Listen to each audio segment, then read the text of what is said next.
Salut les gars, je suis Monsieur Vao et vous êtes la bienvenue sur ma chaîne YouTube. Alors les gars, si vous n'êtes pas encore abonné à ma chaîne, abonnez-vous dès maintenant parce que ici les gars, je vais vous aider à dormir moins bête. Vilain, barbu, fort, féroce, depuis quelque temps mon art vous déloge. Tu ne trouves pas de réponse à ta vie, que diras-tu si la mort t'interroge? Venu au monde sur les bras, des menottes pour battre des records et braquer mon époque. N'habitue pas nos yeux au luxe de tes manchettes. Sinon on est là, on va faire ton précoce. On va faire ton précoce. Pas parasite, ton condamné à faire ça dans le dos du gouvernement. Aïe aïe aïe aïe aïe. Dislocation. J'espère que vous vous rappelez de ce mot là. Alors, le chargement, je suis à 73%. Désolé si je ne fais pas 4 vidéos par jour. J'ai des obligations économiques, financières et familiales à honorer. Donc, il va arriver par un moment où je vais briller par mon absence. Ok? Mais je ne vais pas rester longtemps muet, les gars. Sachez que j'observe tout. Alors, comme je vous le disais en titre, les gars, on tente de me faire taire. Je vous explique. Il y a des gens qui, en regardant mes vidéos, me savent et ils connaissent certainement ma mère. Donc, ils ont appelé ma mère pour la persuader de me convaincre d'arrêter mes vidéos. Ok. Les gars, je vais répondre très rapidement à ces personnes-là. Les gars, vous savez, quand on était petit, nos parents décidaient de tout pour nous. Ils décidaient où on devait aller. Ils décidaient ce qu'on devait porter comme tenue. Ils décidaient même de ce qu'on devait dire ou ne pas dire. Ils décidaient de tout pour nous.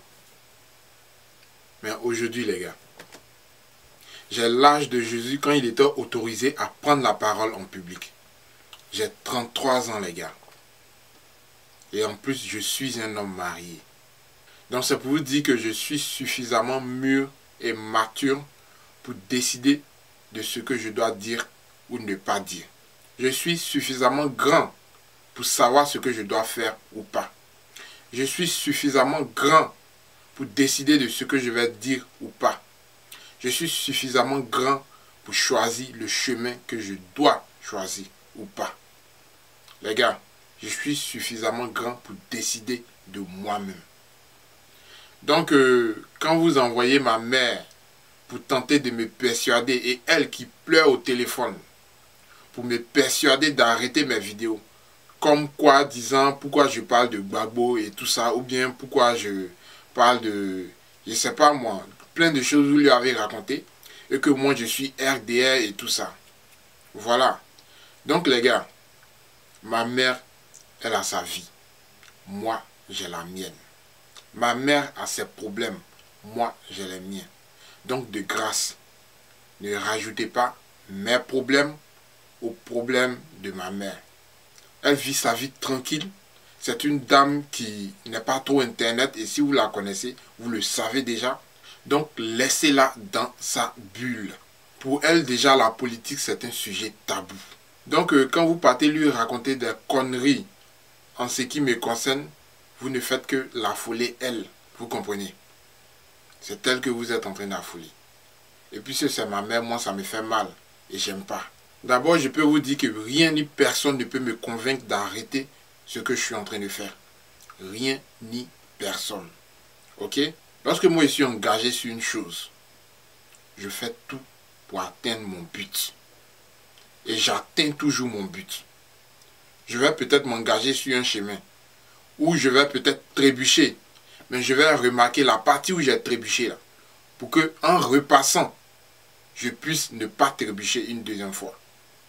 Mais toujours est-il que je vais continuer mon chemin. Le mot abandonner ne fait plus partie de mon vocabulaire. Le mot abandonner a été rayé de mon dictionnaire. Je l'ai barré. De sorte à ce que ma descendance ne puisse jamais le connaître. Voilà. Donc c'est pour vous dire que tout ce que vous tentez de faire, c'est peine perdue, les gars. Si vous voulez discuter avec quelqu'un pour arriver à me persuader d'arrêter mes vidéos, c'est avec moi et moi seul, les gars. Parce que tout ce que je dis ici n'engage que moi et moi seul. Vous comprenez? J'ai ma vie, les autres, ils ont leur vie. Ma mère a sa vie, chacun a sa vie et chacun prend le chemin qu'il veut. Ok? Donc, venez discuter avec moi. Voici mon mail qui s'affiche en bas. Si je dis des choses qui vous dérange, écrivez-moi. Mais n'essayez jamais de me persuader d'arrêter ce que je suis en train de faire. Ça ne va jamais marcher. J'emploie le mot jamais parce que je sais utiliser ce mot. Voilà. Quand moi je dis jamais, alors c'est vraiment jamais. Donc tout ce que vous tentez, les gars, c'est peine perdue. Arrêtez en même temps. Arrêtez de traumatiser ma mère avec vos commentaires. Arrêtez de traumatiser ma mère avec vos appels. Donc si vous avez affaire à quelqu'un, c'est à moi et moi seul. Ok? Par mesure de prudence, je ne mets pas mon numéro de téléphone ici sur le net. Mais je préfère au fait que vous m'écriviez. Voilà. Les écrits ont toujours des traces. Maintenant, ce que j'aimerais ajouter. Vous voyez, dans la société africaine, nous prenons toujours la politique comme un sujet tabou. Raison pour laquelle, pour aller élire même le chef de l'État, sur plus de 20 millions de personnes en Côte d'Ivoire, c'est seulement 5 millions de personnes qui vont aux élections. Ce qui n'est pas du tout normal. Et ça va faire partie du sujet de ma prochaine vidéo. Il faut briser les tabous, les gars. Je suis encore en train de réaliser ma vidéo sur le franc CFA. Je vais la publier d'abord. Et juste après, on va en parler. Les élections, les gars.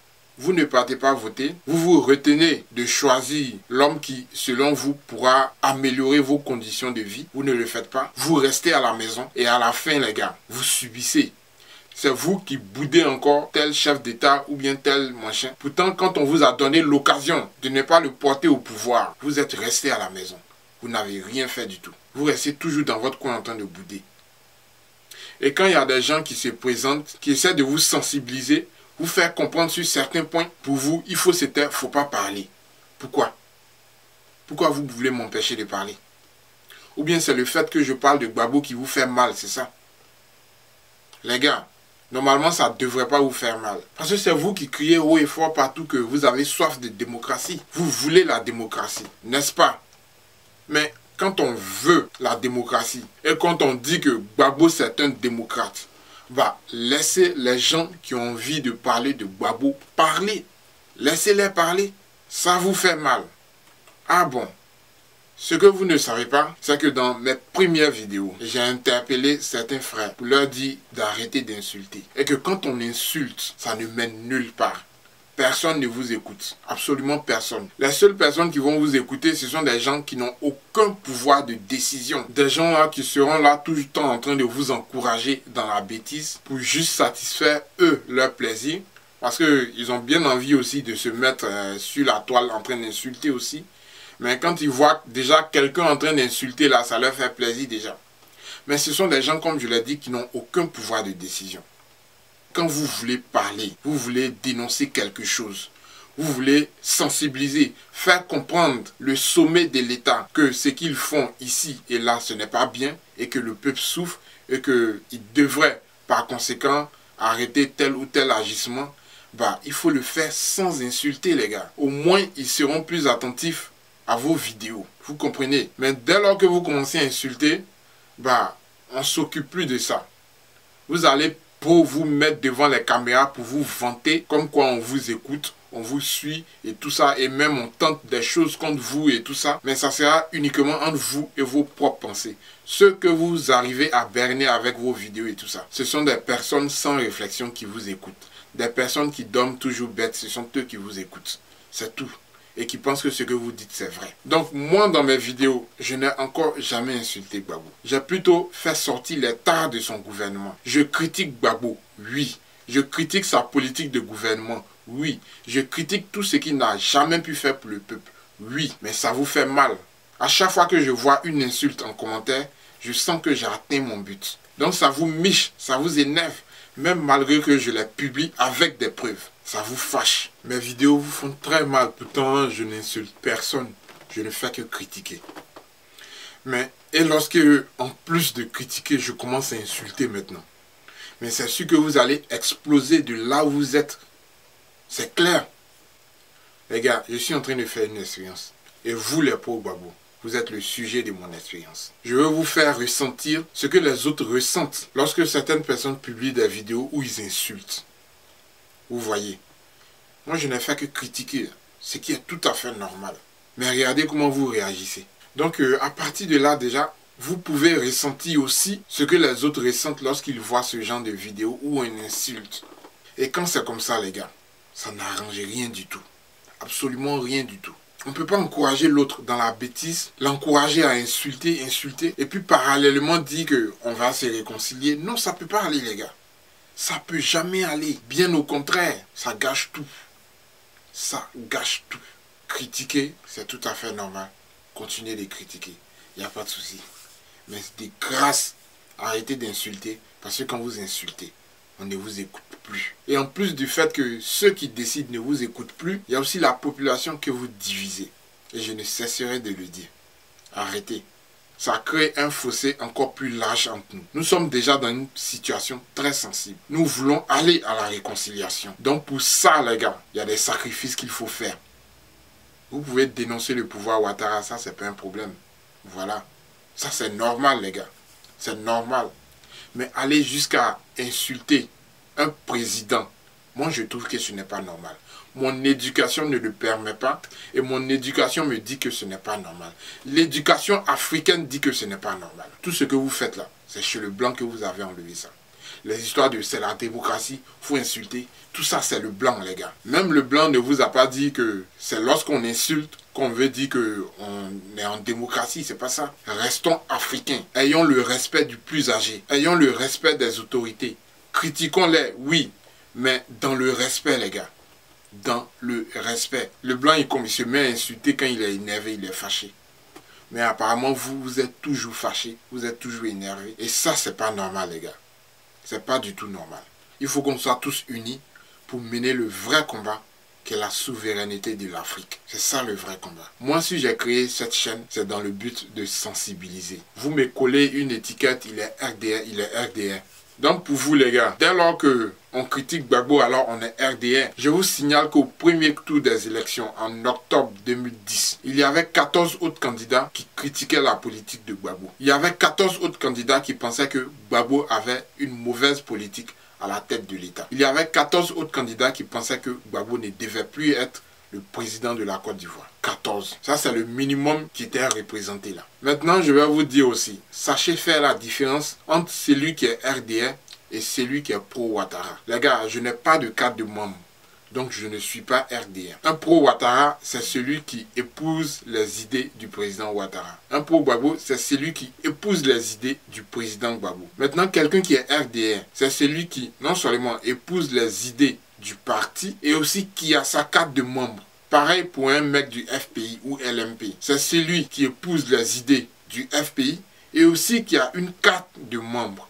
Donc sachez faire la différence entre un pro-Ouattara et un RDR. Tu peux être pro-Ouattara sans être RDR. Maintenant, si tu es RDR, tu es automatiquement pro-Ouattara. Ok? Pigé?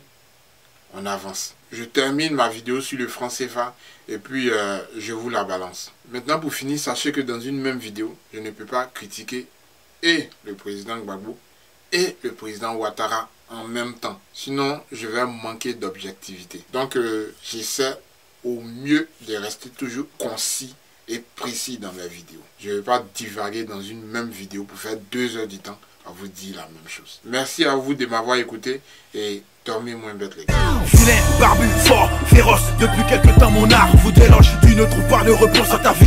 Que duras-tu si la mort t'interroge? Venu au monde sur les bras, des menottes pour battre des records et braquer mon époque. N'as-tu pas nos yeux au luxe de tes manchettes? Sinon on est là, on va faire ton pécor. On va faire ton pécor. Toi parasite, ton condamné à faire ça dans le dos du gouvernement.